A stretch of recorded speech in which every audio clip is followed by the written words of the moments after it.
Come here. Get your white blanket. Good morning. It's day 19 of 100 days of community.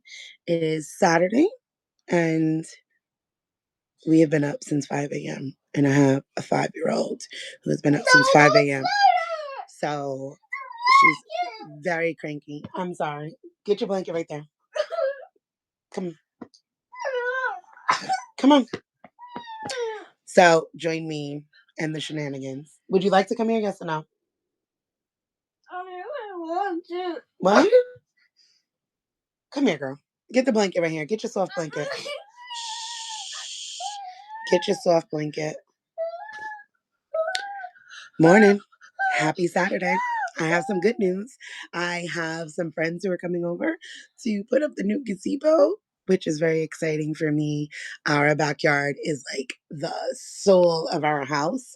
And I decided I'm going to put a job form together to have like a community gathering and do some like backyard cleanup and get our garden ready, and some tasks that we just can't do ourselves here on the Healing Homestead.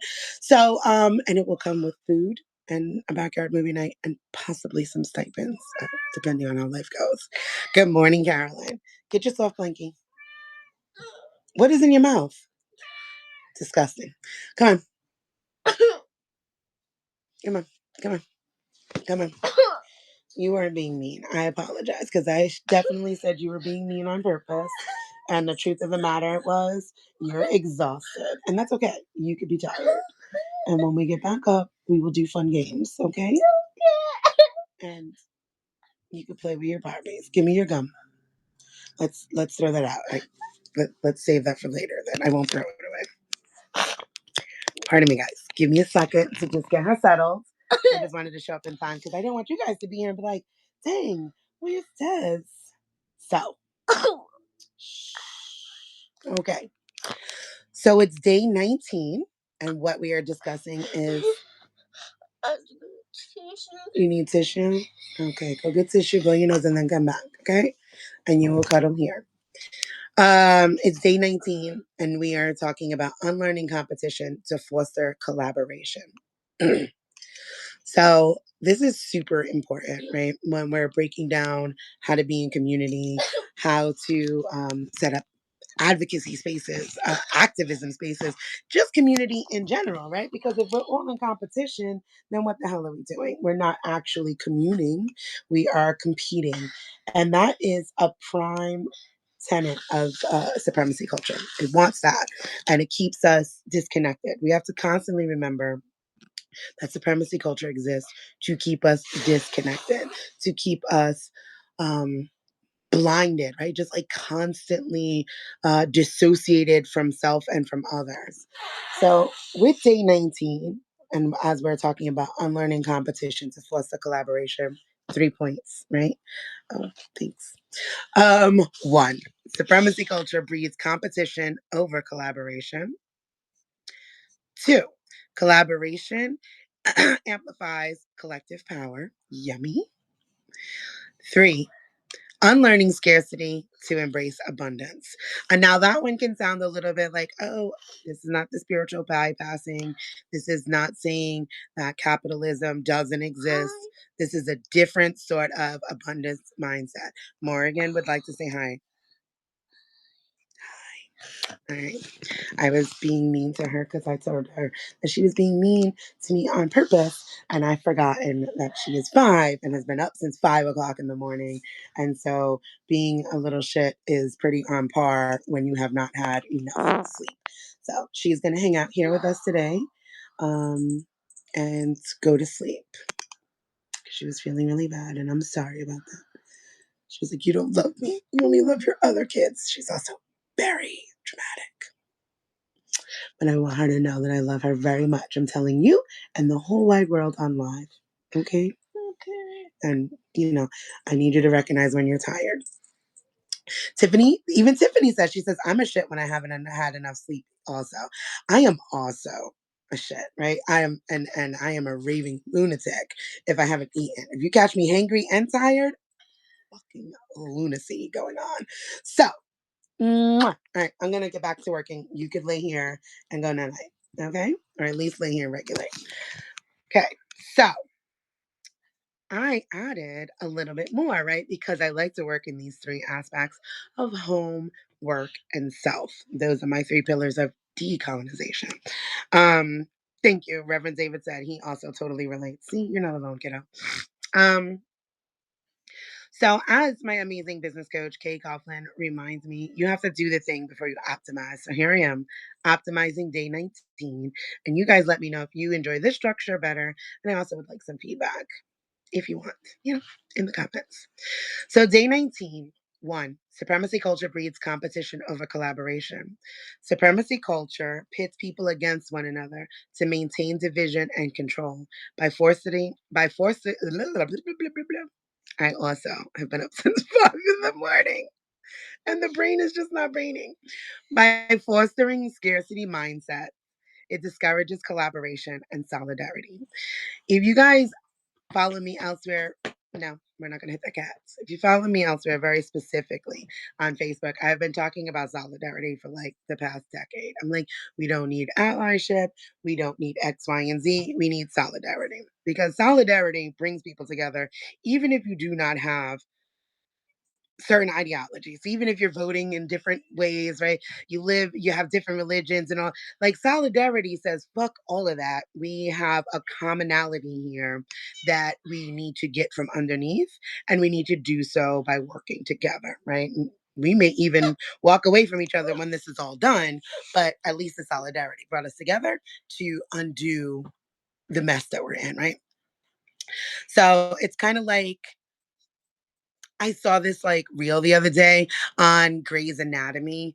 I never watched the show, but it was like there was like a very like white supremacist, like swastika wearing dude, and the black doctor, don't know these people's names, like operated on him, right? Like, which is wild and amazing and a beautiful thing. And the team was like really just against this, but they came together, and that's solidarity. They came together, did what they needed to do, and then we're done, right? Nobody's saying you necessarily have to be friends thereafter. It's quite okay to maintain whatever you need to do away from me afterwards. But solidarity says there's an issue that's going on and we need to come together to work on and do so together. No, I don't want you on the phone. I need you to try to rest, okay? So, as an example, and I'm going to give you three of them in the home, in the work, and within yourself. As an example, sibling rivalry. It's often encouraged through comparison. Who gets better grade? Who behaves better? This competitive dynamic can strain sibling relationships and prevent collective problem solving as a family unit. My kid's school um, has a clip up, clip down. I'm like, whatever you guys think is working. Like, some of them will come home. Erin was the one who stayed home the longest. So Erin doesn't give a damn about any of the things. Like I came home on blue, yellow, whatever. Morgan was the one who matriculated from daycare straight into school. That's my first kid that ever did it. Usually I homeschool. And they go into school like around 8 because I'm like, that's probably where my capacity is. That all being said, I don't compete like, oh, well, Morgan came home on blue and you came home on yellow. First of all, I think it's all ridiculous and we have a clipboard for teachers here. Because like if you clip in my kids, they're gonna clip you too. Because maybe you weren't the best version of yourself either today. Because as we have discovered, if we don't have enough sleep or if we don't have enough food, we could all show up and be little shits. And you're asking a bunch of children to regulate in a space where they're supposed to be quiet, not talk, not actually be children. But that's a story for a whole other day. So I don't force the competition, right? When we go bike riding, right? Karen is super athletic. They all are to their capacity, to their ability, but they're not racing, right? They're just having fun together as siblings. Two of the kids are in baseball. Again, it's like you did good on your own merit, and that's amazing. And we'll celebrate that and we'll celebrate what you did good. And where are your weaknesses? Okay. It is an individual situation, not something to pit them against each other. Because my children, if the goal goes according to plan, will be here without me. And I want them to foster a relationship that says that they like each other not just because they came outside of my body, right? I want them to like each other as people. That is a very important thing to me. And I tell them that I'm like, you should seek out things within each other that you like if this were going to be your friend, because this is your first friend that you're making, and set boundaries according to that as well. Because just having the same family unit is not enough for a fucking relationship. It's a wild thing to think about, especially when we do things like pit them against each other, whether it's subconsciously or consciously. Good morning, Vex. So here goes another example within in yourself. Comparing yourself to others on social media or in social circles, leading to feelings of inadequacy or superiority, perpetuates internalized competition. It's a terrible thing to do. Many of my friends also do this work, and they are creators. One of the ones who I absolutely adore is Ashani, and she is fucking fabulous. Like all the time, flawless, right? I'm talking about her aesthetics in the back, her makeup is done, and I'm just in awe of it, right? Delusional influencer is yet another one. And I'm fucking delusional if I ever think that I could show up with just like that much amazingness. I'm like, you guys are lucky if you can get lip gloss in here. I'm like that's just not who I am as a person. When we remove the comparison to another person, right? When we release that, which supremacy culture feeds, right? Because there's nothing that's ever enough. Your house is not big enough. You're never thin enough. You're never pretty enough. You never have enough money. That's scarcity mindset, right? There's never enough. There's just not enough to go around. So we have to be competing against each other and our own selves, right? Like I often say I'm my own competition. I'm a girl's girl in the idea. Like, I'm like, you can't be me and I can't be you. So there's never been a competition in my life because that's weird to me, right? Like, if anything, I'm going to compete against the version I used to be and trying to become a better version of that. But setting myself up against somebody else's life is a wild thing to do. But it is something that supremacy culture does. So if you find yourself doing that, right, very specifically because we are doom scrolling, we are watching, and people's lives look amazing. One of the reasons why I show up so authentically online is because going from 60 seconds, you see 60 seconds of my life, right, on a reel. Like, so if I do 60 seconds of like the kids over here, riding their bike, but you didn't see the 30 fucking minutes it took to get out of my house, the cursing them out to load it up in the truck, the I don't want to do this. You didn't see all of that. And it's why I share that, because I want people to know that life is real. It is happening. I've shared my marriage ups, downs, separations, breakups to makeups, our current separation, which is the final one, because you need to see that. You got to see people's lives as real, simply because supremacy culture tells you that. Oh, thank you. I am going to preach. Supremacy culture tells you, like, you should want that, right? When you think about America as a business, I have a series on that too. America as a business has to be marketing. So it's always marketing something to us, right? No. It marketed that Stepford Wives. It marketed the 2.5 children golden retriever and a fucking white picket fence, right? So there was this look, right? And now we're watching it come about with trad wives. And I'm like, your grandmothers were high. They were like on barbiturates, okay? They used coke to get up, barbs to come down, and they were getting their ass beat in the kitchen if that roast wasn't ready. I need you to be fucking for real, okay? Even the ads from the 1950s, in their cartoonish sort of way, was literally your grandfathers spanking your grandmothers. Let that shit go. It's not real, and it will keep you in a whirlwind of why am I not enough? Let it go. You are plenty, you are enough, and your life is amazing as is. Okay? There's always plenty more. Good morning, Amy. Tiffany says, this is why I appreciate your authenticity. Thank you. It's like the best way for me to show up for you guys, right? Is like to show up for me as me. That's what I can offer. So I give reframes in here, but I'm going to add that into the article. This is what I mean about optimizing. Because more than just preaching at you guys or talking to you, I've always been the person that's like, okay, tell me what to do, right? What can I do? Because it should be actionable steps. People can be out here telling you all kinds of shit. We all know it's fucked up. Like there's no surprise, surprise.